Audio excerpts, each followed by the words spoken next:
Okay, let's talk about one of the most hyped cards in Canada right now. Honestly, I was hyped when I first saw this card advertised in Rogers storefronts. Of course, we're talking about the Rogers Mastercard. Not the World Elite version, the regular Rogers Mastercard. Okay, let's talk about the benefits. First of all, it's free. And again, free cards are the best. Cause you're not committed to overspending on the credit card. I mean, I don't know about you, but I'm always thinking about the annual fee credit cards that I own. And if the amount that I'm spending on the credit card is worth the annual fee. But with free cards, none of that. So in order to get the full benefits of this card, you have to be a Rogers customer, which includes Rogers mobile plan, postpaid Fido branded mobile plans, or any Rogers, Shaw, Fido branded internet, TV, home monitoring, or satellite services. If you satisfy that, you get 2% cashback for all your purchases instead of 1%. Okay, that's pretty sick. In order to get 2% cashback for all your purchases, you basically have to pay $100 every single year for Amex Simply Cash Preferred, which is a little bit better, but it's an Amex, not a MasterCard. So you can't use it at Costco. Or the Brim World Elite MasterCard with a hefty annual fee of $200. You get 2% cashback for free with just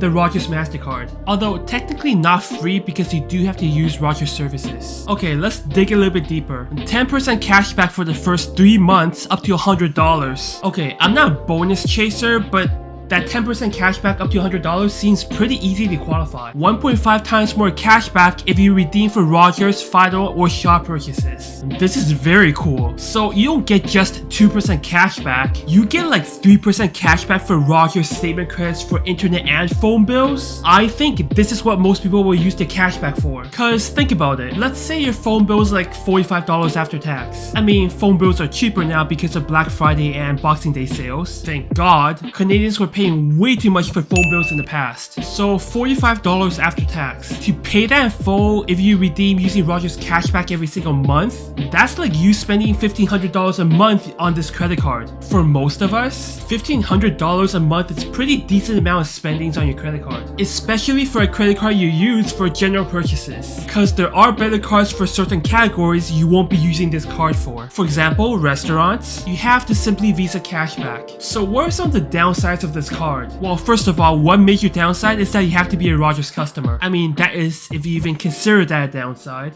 Millions of Canadians don't have access to the internet or cell phone service. A massive outage is affecting a number of Rogers services across the country. Actually, the major downside for this card is that there's no insurance. Absolutely none. So even though this credit card provides you up to 3% cashback for basic purchases, some purchases you still want that insurance. Let's say you're traveling somewhere and you need to rent that car. You're much better off taking less cashback, but getting travel and car rental insurance. In addition, some cards offer baggage and travel delay insurance as well. So basically any purchases in which insurance is very important, you know, travel, car rentals, I wouldn't use this card. I'd rather sacrifice $10, $20, or even $50 in cashback just to get that peace of mind when traveling. That's basically the only big disadvantage of this card. Needless to say, this is by far the best Costco credit card in Canada. Better than Rogers World Elite MasterCard, certainly better than the PC World Elite MasterCard, even better than Brim World Elite MasterCard. And that costs $200 a year. Because, well, this card basically gives you 3% cashback for all your purchases. No MasterCard in Canada can match that, regardless of annual fee. Of course, other MasterCards do provide better insurance. Okay, cool. Who should get this card? If you're already a Rogers customer, this is a no-brainer. But what if you're not? Okay, let's do some math here. Most people in Canada owns a credit card that gives 1 to 1.5% cashback for most purchases. Alright, we'll take 1.5%. Rogers MasterCard is up to 3%, a full 1.5% more cashback than other credit cards. Honestly, that's just insane. Now, Global News claims that the average Canadian spends about $1,144 a month on their primary credit card.